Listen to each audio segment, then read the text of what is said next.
Okay, so now we're going to talk about the Trecena of Kan. Okay, so this is the 13-day period that we're just about to go into. Here we are on this day of 13 Cat, rounding it all off. We're rounding off our journey. Now we're going into Kan. So one of the things I think is really interesting to look at is to look at the sequence of the Trecenas, because these are an evolution within themselves. Okay, so we went through a Trecena of Kan, so that's like about death, that's about end of the old thing.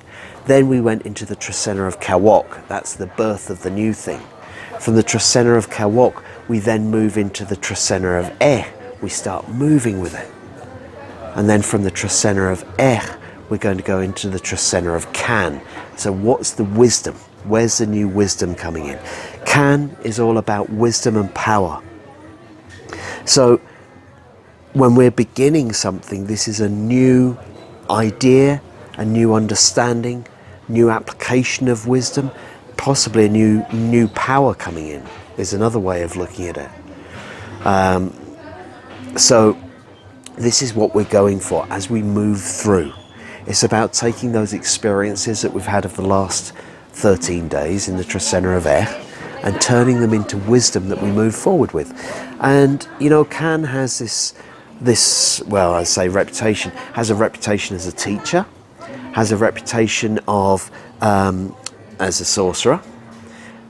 It's about our body lightning. It's about the energy that moves through us, that we use to go about our tasks. Now, some people might use that to create illusions. They might use it to manipulate.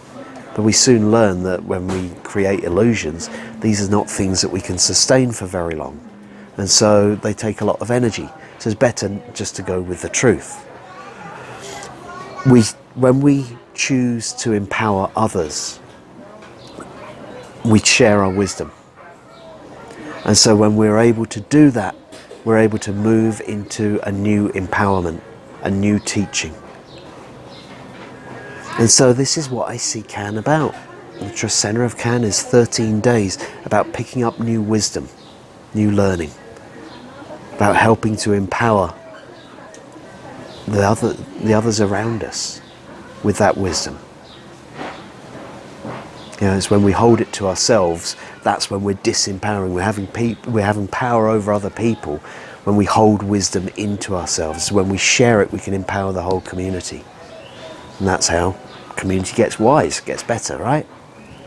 So we're going to start on the day 1 Kan. 1 Kan, a new wisdom, maybe even a new way of looking at wisdom. It could be a new way of looking at power as well, a new way of empowering people around you.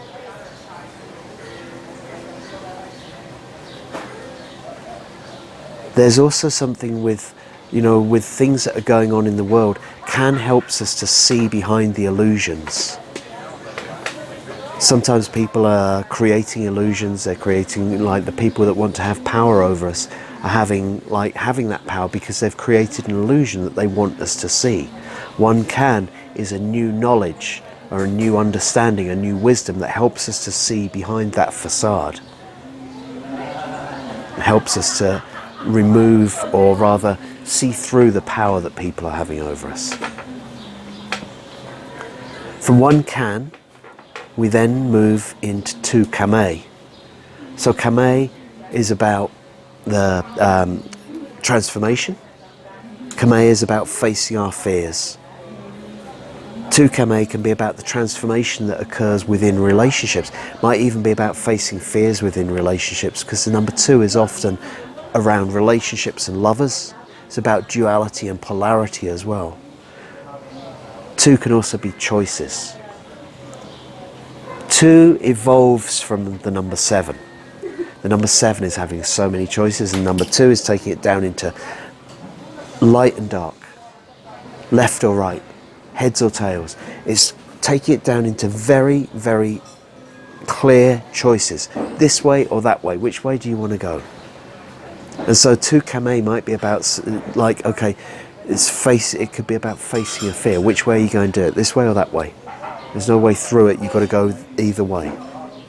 Okay? So It can bring us choices about how to face our fears.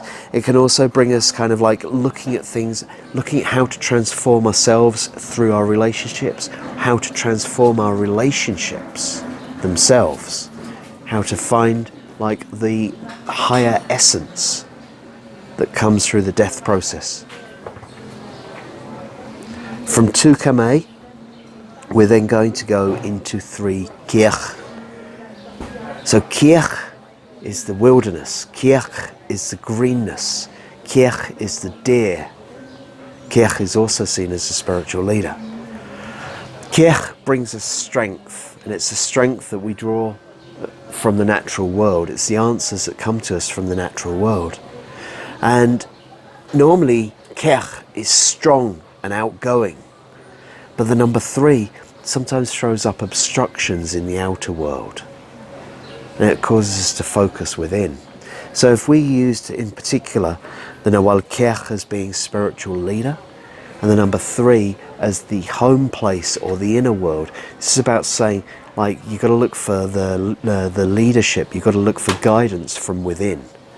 So go out into the world, go out into the forest, but listen to yourself for your guidance. That might be a day when you find that people who are kind of like around you, like even teaching or whatever, might be a bit challenging because they can't quite get that strength across, they can't quite get that power across, because the 3 is making people internalize, it's making people look into themselves for it. Okay, so it's looking for the leader within you on the 3 Kech day. From 3 Kech, we move into 4 Anil. So this is a rather nice one to be having. Anil is yellowing. It literally means yellowing. It's about coming to abundance. It's about coming to maturity, coming to yellowness. Okay, that's what happens when the maize ripens, and we are the people of the corn. And so when we ripen, we yellow as well. Okay, so 4 Anil, well, the number 4 represents the physical realm, represents the material plane in which we live. And so this would be a great day for bringing your physical projects to ripeness. Anything that's in the physical realm, this is a great day to be working on it, bringing it to its abundance, bringing it to an ending, bringing it to like getting the joy out of finishing those things as well. From 4 Anil, we're then moving into 5 Toch. Okay, so Anil is where we receive the abundance. Anil is about the joy that comes from receiving, and then on Toch we give back. On Toch we make an offering. On Toch we make a fire. So this is what the Toch energy is about. It's about service, it's about giving, it's about making an offering. And so we're literally giving back for what we've received, making an offering, making a fire for what we've received. Now the number 5 is the number of work. And so this is about putting your energy into it, putting your effort into it. 5 Toch is a day to put your energy into serving your community. Put your energy into giving back, taking some time to give back for all that you've received in life. From 5 Toch, we then move into 6 Tzi. So Tzi is the energy of faith and loyalty and unconditional love. And the number 6, this is the physical plane, but then connected with the heart of the sky and the heart of the earth. So it's calling on the above and below, bringing that into this plane, manifesting it into this plane. So it's asking for the strength of the heart of the sky and the heart of the earth to empower the qualities of Tzi so that you can bring them into this plane. So it's about guidance. Tzi is also our guide. It's about bringing unconditional love, or being unconditional loving in this plane. Also having faith and loyalty. Sometimes faith and loyalty in justice. So sometimes in this world it can be kind of like difficult seeing it within the physical plane, and it doesn't quite seem right. And this is saying that on 6 Tzi we're calling on something which is outside of this plane to reinforce those qualities. From 6 Tzi we then go into 7 Bats. So 7 bats. There's an interesting sequence of numbers. 7, 1, 8. 7 is about death, it's about endings, it's about finishing something off. 1 is about beginnings, it's new things, it's birth. And then 8 is bring them all together. On 25th of January next year, we'll have 8 bats, Washikid bats, 40 days from 7 bats. So 7 bats is all about finishing the weaving. Bats is the weaving, it's the creativity, it's the bringing the threads together, it's our art. And so when we see this sequence, we have finishing off the old thread, then beginning the new thread, finishing off the old cloth, beginning the new cloth, and then bringing them together on 8 bats. So this is a great day for finishing your art, finishing your artistic projects. 7 bats, the completion of anything which is involved in artistic projects, that's the day to do it on. Okay, bring it to its end. From 7 bats, we go to the ceremonial day of this Trecena, which is 8 which is the day to celebrate our journeys. So when we see the 8, we see wholeness. We see the 4 sets of grandparents. So when we have the 4, we're talking about very much the physical plane. It can be very basic. When we take it to the 8, we're taking it up to include everything, the masculine and feminine polarities at each of the directions. We also see it in the completion of the 1 and the 7 coming together in the 8. So we have life or birth, which is going into the upper cycle, then death, which is going into the lower cycle, then together that would be the 8. So it's about everything. We're combining it here with a Nawal being the journey, being the path. So 8 is about celebrating every part of your path, celebrating the spiritual path and the physical path, and the fact that the two are actually joined together.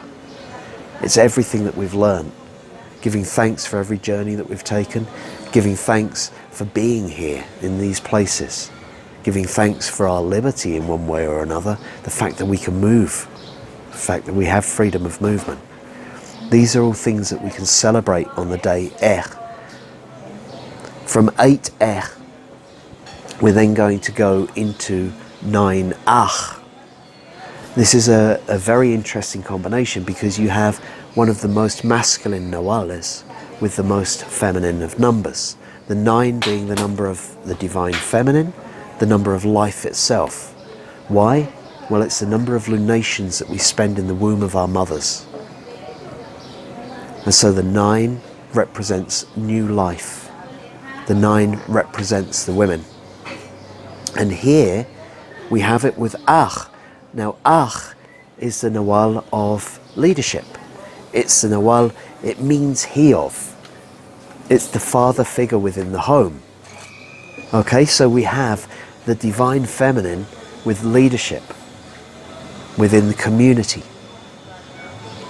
And so this is a day of female leaders. This is a day when the women need to use their authority to do the right thing.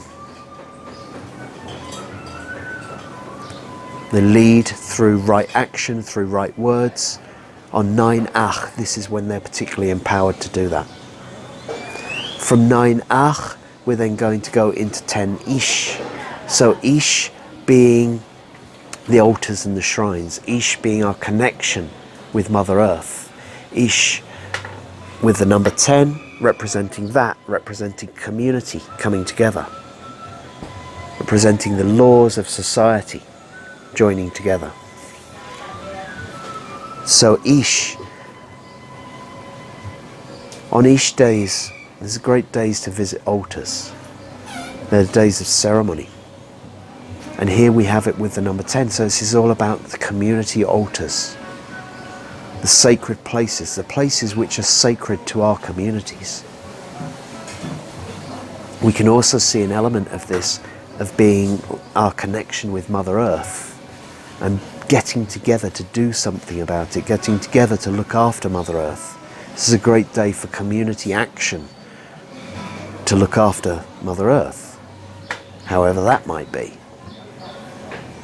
From 10 Ish, we're then going to go into 11 Tzikin. And 11 Tzikin, well, Tzikin is the bird. The bird flies up high and gives us a vision of what's ahead of us, helps us to see our future.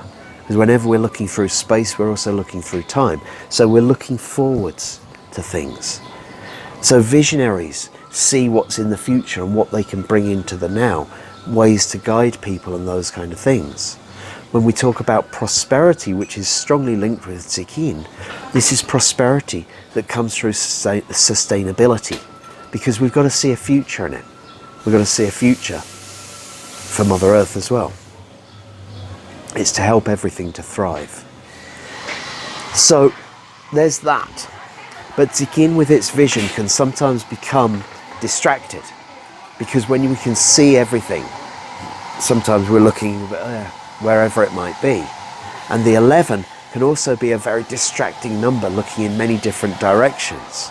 But what this is about is seeking, looking in many different directions in order to pull things into one vision. Okay?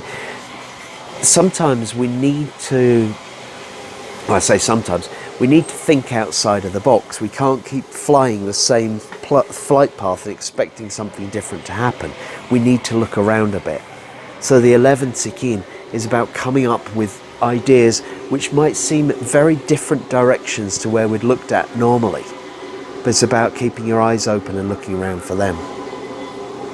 From 11 Tzigin, we then move into 12 Achmach. So Achmach is forgiveness. Achmach is pardon. Achmach is the Nawal of redemption. Okay? It's learning how to forgive and learning how to accept everybody for human, because we all are and we all make mistakes. So it's up to us to stand up, say, whoops, sorry, yeah, my bad, or whatever, but also to forgive those around us, because that's the way that we really embrace humanity within ourselves and others. Now the number 12 is asking us to look to our previous life experience, okay? So number 12 is like bundling all of our experiences together. And when we're doing that, this is with Achmach, what it's saying is kind of like you may need to look to events of your past in order to understand how to forgive events of your present. With 12 Achmach, it could also be kind of like looking at kind of like things which have gone on in the past that you now want to move on from, you want to leave behind. And then finally, from 12 Achmach, we move into 13 Noach. So 13 Noach, this is going to be ancestral wisdom. We have, ancestral knowledge. Knowledge, Noch. Noch is the left hemisphere of the brain. It's logical. It's the right hand. It's about putting thoughts in order. It's about knowledge and intellect. We have it connected with the number 13, and the number 13 is the number of spirit, the number of ancestors. So it's very easy to say that 13 Noch is all about ancestral knowledge. So it's a great day to be tapping into that, to be working with that.